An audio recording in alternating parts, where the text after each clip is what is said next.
नमस्कार। लखनऊ से मैं डॉक्टर अशोक कुमार मौर्य।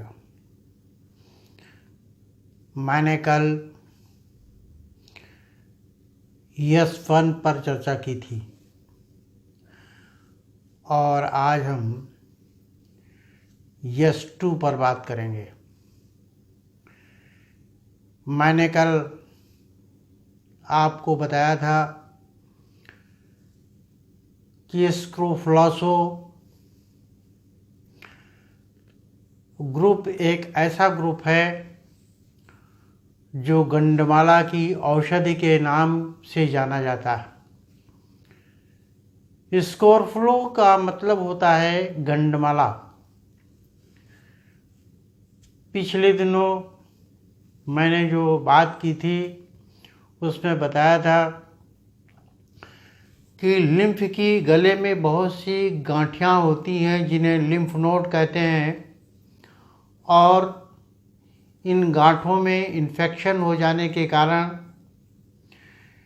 ये गांठें पकने लगती हैं, और जब इनका पानी एक दूसरे में लगता है तो सारी गांठों में इन्फेक्शन हो जाता है और वो फूट फूट कर पकती रहती है। और ये बीमारी पूरे विश्व में फैली हुई थी। इटली भी इससे अछूती नहीं थी।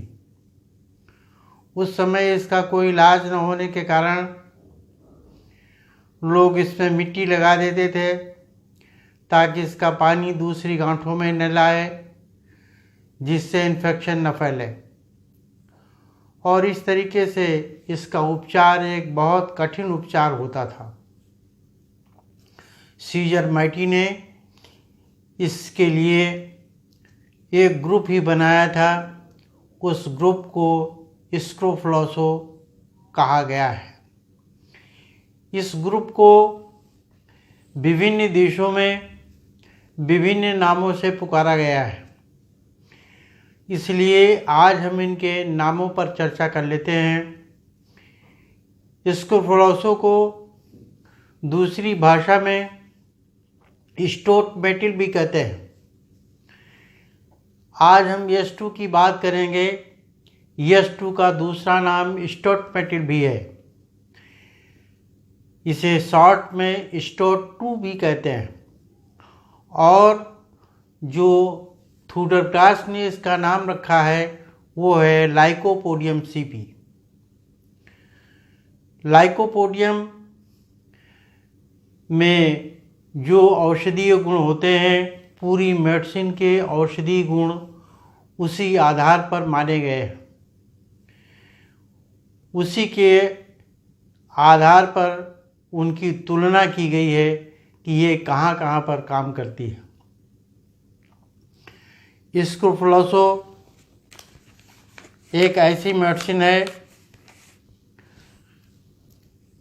जो 12 भागों में बटी हुई है, और उसका ये दूसरा भाग है जिसकी आज हम चर्चा करने जा रहे हैं।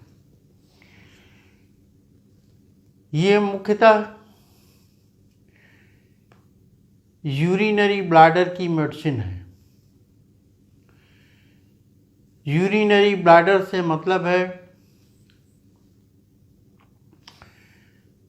पूरे यूरिनरी सिस्टम पर ये कुछ न कुछ काम करती है। यूरिनरी ब्लैडर से यूरेटर जुड़े होते हैं, इसलिए ये यूरेटर पर भी काम करती है। यूरिनरी ब्लैडर यूरेथ्रा से जुड़ा होता है, इसलिए ये वहाँ भी काम करती है। इसके अतिरिक्त ये गाल ब्लैडर पर भी काम करती है। गाल ब्लैडर में जो स्टोन होते हैं उन पर भी इस मेडिसिन का प्रयोग किया जाता है। ये medicine cirrhosis membrane, gastric gland, appendix गोनो कॉर्निया और किडनी पर भी काम करती है। जब किडनी में स्टोन हो जाते हैं तो इसे मेडिसिन का प्रयोग किया जाता है, लेकिन इसका मुख्य रोल जो है वो यूरिनरी ब्लैडर पर ही है। हमने बताया कि ये मेडिसिन पूरे यूरिनरी सिस्टम पर कुछ न कुछ काम करती है, लेकिन मुख्य रूप से ये ब्लैडर की मेडिसिन है। इसमें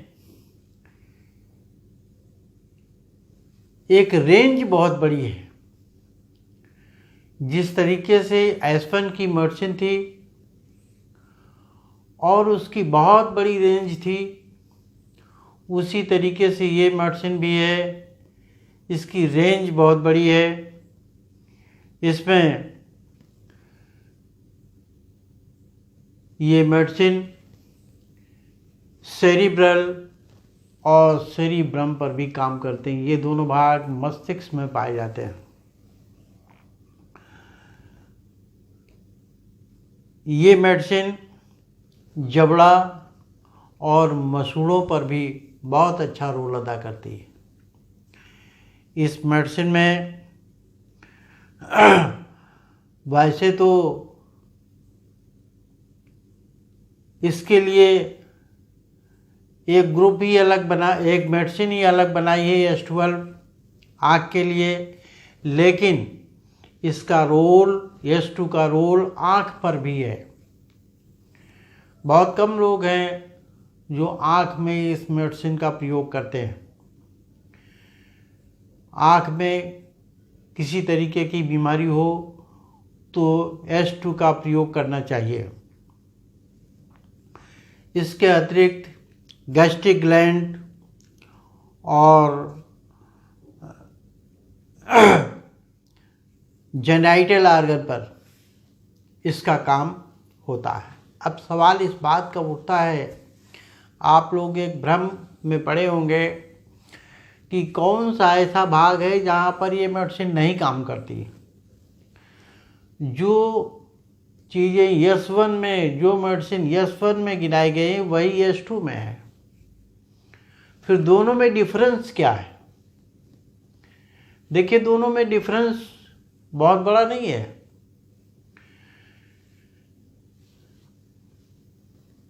S1 ये आमाशय की मेडिसिन है मुख्य रूप से, और बॉडी का संपूर्ण भाग आमाशय द्वारा पोषित होता है, इसलिए शरीर के प्रत्येक भाग पर S1 काम करता है और इसीलिए एक प्रकार से उसको S1 यूनिवर्सल कहा गया है।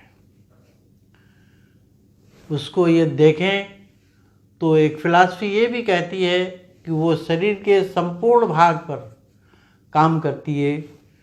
क्योंकि वो आमाशय पर काम करती है, इसलिए होल बॉडी की मेडिसिन है, इसलिए वो यूनिवर्सल है। और S2 ब्लैडर की मेडिसिन है और संपूर्ण बॉडी से यूरिया आदि विशेष तत्व जो रिटर्न हो करके आते हैं वो यूरिनरी ब्लैडर में इकट्ठा होते हैं। इसलिए जो S2 है वो संपूर्ण बॉडी की मेडिसिन है। लेकिन जैसे S1 आमाशय की मेडिसिन थी, उसी तरीके से S2 ये यूरिनरी ब्लैडर की मेडिसिन है। अब पित्त की बात हम करते हैं, पित्ताशय की। जब हमारी बॉडी में पित्त बढ़ा होता है तो वो पित्त ब्लड में मिलता है, और जब ब्लड में मिलता है तो क्या होता है कि वो मेडिसिन, वो पित्त किडनी में जा कर के फिल्टर होता है, और फिल्टर होने के बाद में वो पित्ताशय से निकलकर यूरिनरी ब्लैडर में पहुंच जाता है। इसलिए इसकी मेडिसिन पित्ताशय पर भी काम करती है। एक मेडिसिन है जो यस ग्रुप में पड़ी हुई है, बारबेरिस वल्गैरिस। ये पित्त की मेडिसिन है। इसका रोल पित्त पर बहुत अधिक है। इस मेडिसिन में वो सारे गुण सम्मिलित हैं जो किडनी में प्रॉब्लम होने पर और यूरिनरी ब्लैडर में तकलीफ़ होने पर और गॉल ब्लैडर में तकलीफ़ होने पर जो कॉम्प्लिकेशन होते हैं, वे सारे गुणों की, यानी सारे सिम्टम्स की इसमें मेडिसिन मिली हुई है। देखिए, जब गॉल ब्लैडर में पथरी होती है तो सर दर्द भी होता है, पेट दर्द भी होता है और बेचैनी भी होती है। इन सारी की मेडिसिन इसमें मौजूद है। इसी तरीके से जब किडनी में कोई तकलीफ़ होती है तो वहाँ भी ये लक्षण होते हैं, इसलिए वही मेडिसिन वहाँ भी काम करती है। जब ब्लैडर में, यूरिनरी ब्लैडर में स्टोन होती है या कोई दिक्कत होती है तो वहाँ भी वही सिम्टम होते हैं। दर्द होता है पेट में, सिर में और दूसरी तमाम सी तकलीफ़ें होती हैं।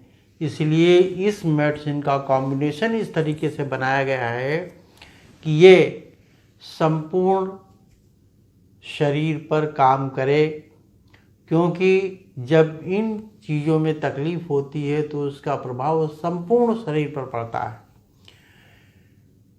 जैसे आमाशय में कोई तकलीफ़ हो तो संपूर्ण शरीर पर तकलीफ़ महसूस होती है।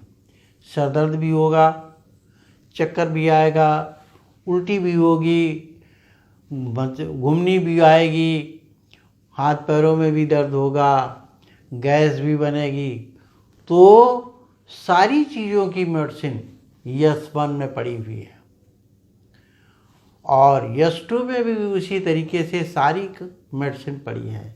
सीजरमैटी ने इस तरीके से कॉम्बिनेशन बनाया है कि एक ही मेडिसिन देने से सारे सिम्टम रिमूव हो जाए, सारे आर्गन को फ़ायदा हो जाए। क्यों? क्योंकि जब एक आर्गन में तकलीफ़ होती है तो संपूर्ण शरीर उससे प्रभावित होता है। इसलिए जो जो भाग जिस अनुपात में प्रभावित होते हैं, उन भागों के लिए उसी अनुपात में इसमें मेडिसिन पड़ी हुई है। हमारे सामने कई लोगों ने यह प्रश्न किया कि एक ही मेडिसिन सब में पड़ी है, कहीं कोई मेडिसिन हटा दिया, कहीं उसका कुछ भाग कम कर दिया, फिर मेडिसिन बदल गई। ऐसा क्यों? सीधा सा उत्तर यही है कि जब किसी भाग में कोई तकलीफ़ होती है तो संपूर्ण भाग पर उसका प्रभाव पड़ता है, और जितना प्रभाव जिस भाग पर पड़ता है उस भाग के लिए उसी अनुपात में मेडिसिन डाली गई है। हर भाग के लिए एक मेडिसिन बनी है। जैसे यस1 है, उसमें सारी मेडिसिन समान मात्रा में डाली गई हैं। अब कुछ लोग प्रश्न कर देते हैं कि इसमें समान मात्रा में डाली गई हैं, दूसरी मेडिसिन में ऐसा नहीं है, तो इसमें समान मात्रा में क्यों डाला गया? अरे सीधी सी फिलॉसफी ये कहती है कि जब हम आमाशय में खाना देते हैं तो संपूर्ण भाग में वो पहुंचता है और बराबर मात्रा में पहुंचता है। ये नहीं है कि कान को कम ब्लड मिले, कम भोजन मिले, या आँख को कम मिले, या पैर को कम मिले, या किसी को ज़्यादा मिले। सबको संपूर्ण मात्रा में, बराबर मात्रा में संपूर्ण शरीर को मिलता है, इसलिए उसमें हर चीज़ बराबर डाली गई। एक फिलॉसफी की बात है। लेकिन यस2 में ऐसा नहीं है।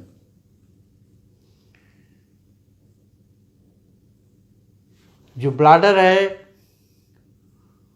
उसमें जो यूरिन आता है वो आता तो संपूर्ण शरीर से है।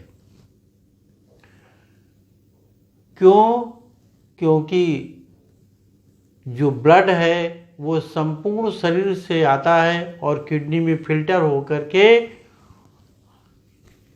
यूरिनरी ब्लैडर में यूरिन को छोड़ देता है। लेकिन उसकी जो रेंज बनाई गई है वो मोटे मोटे भागों की बनाई है। जैसे यस2 में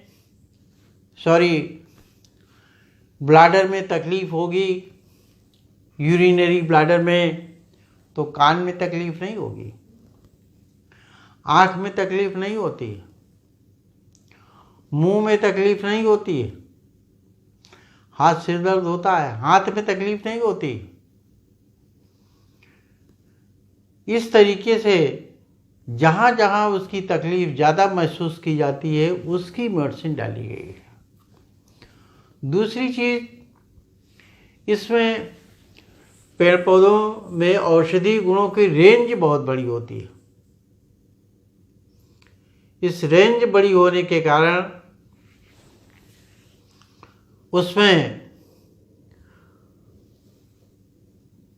जो औषधीय गुण हैं वो बहुत सारे क्षेत्र को कवर कर लेते हैं। उस क्षेत्र को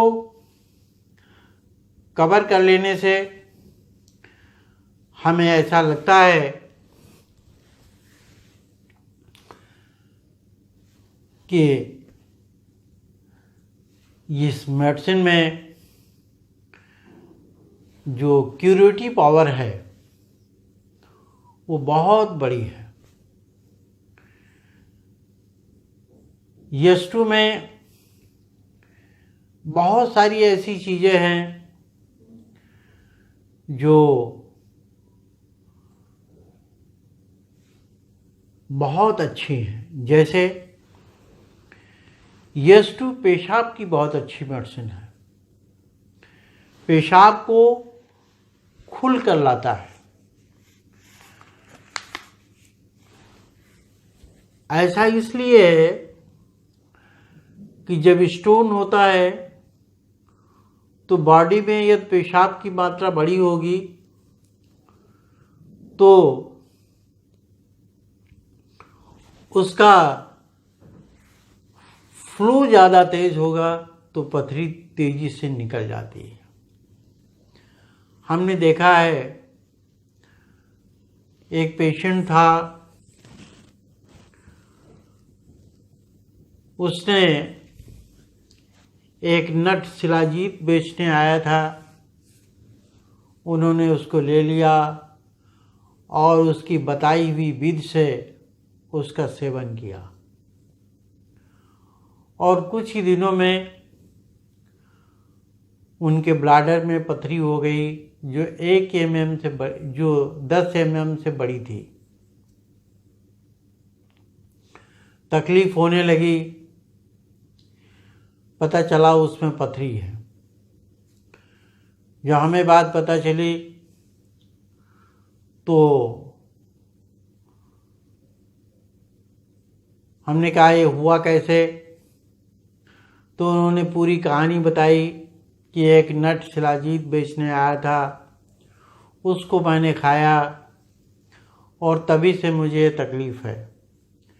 मैंने शिलाजीत के विषय में स्टडी किया तो पता चला कि शिलाजीत को बिना शोधित किए नहीं खाया जाता। अब वो नट बेचने आया था, वो शिलाजीत ही था या कुछ और था। इन्होंने उसको लेकर के खा लिया और वो बॉडी में डिज़ॉल्व नहीं हुआ, एक स्टोन के रूप में ब्लैडर में जम गया। काफ़ी तकलीफ़ होने लगी तो हमने उनको कुछ दवाइयाँ दी। उस समय मेरे पास दवाइयाँ होती थीं। जब दवाइयाँ दी तो उनका पेशाब का फ्लो थोड़ा आसानी से और तेज होने लगा। 2-4 दिन खाने के बाद में उन्होंने बताया कि हाँ, पेशाब तो ठीक हो रहा है। हमने कहा थोड़ा पानी और पीजिए ज़्यादा मात्रा में। दवा खाते रहे और पानी पीते रहे। एक दिन मैं उन्हीं के साथ कहीं जा रहा था, रास्ते में उनको यूरिन लगी। जब यूरिन किया उन्होंने तो पथरी आ करके यूरेथ्रा के मुंह में अटक गई। जब अटक गई तो पेशाब की धार इधर उधर भागने लगी तो उन्होंने सोचा ये क्या हो गया। खींचा हाथ से पकड़कर तो वो पथरी निकली। लौट कर आए, मुझसे कहने लगे कि सारा रोग निकल गया। तो हमने कहा क्या हुआ। कहने लगे मेरी पथरी निकल गई। उन्होंने जो पथरी दिखाई तो वो एक लंबी सी पथरी थी, 20 के आकार में, और बड़ी खुरखुरी थी जो लगभग 1 सेंटीमीटर की लंबी थी। नहीं, अगर 1 सेंटीमीटर उस समय होगी तो 8 mm तो जरूर होगी। इस तरीके से यश2 का एक अहम रोल है। मैंने जो उन्हें दिया था वे यश2, यश6 और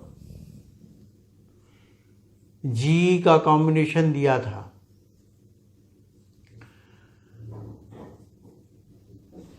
और मेरा कॉम्बिनेशन सफल हुआ और ये भी जी को छोड़कर बाकी फर्स्ट डाइल्यूशन में थे। चूँकि रोग